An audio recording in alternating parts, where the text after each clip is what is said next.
How to add overlay in CapCut PC. Hi everyone, welcome back to our channel. In this video, I'll show you how to overlay videos in CapCut on your PC.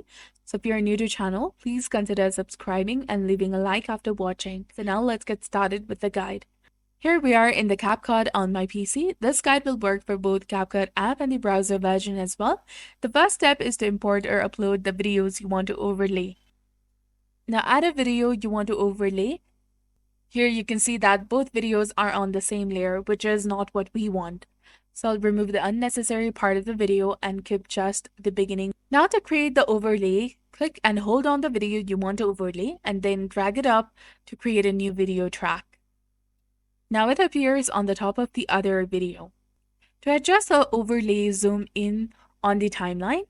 In the video preview, you can resize the overlay using the points on each corner. You can also use the scale tool on the right side to change its size. Position it where you want. For example, I'll place it right in the top. You can also add more elements like videos, text, and stickers. And once you're finished, click on the export in the top right corner and you'll be done. So this is exactly how you can overlay videos on CapCut. So if you found this guide helpful, please consider leaving a like and subscribing to our channel. Thanks for watching. See you in the next one.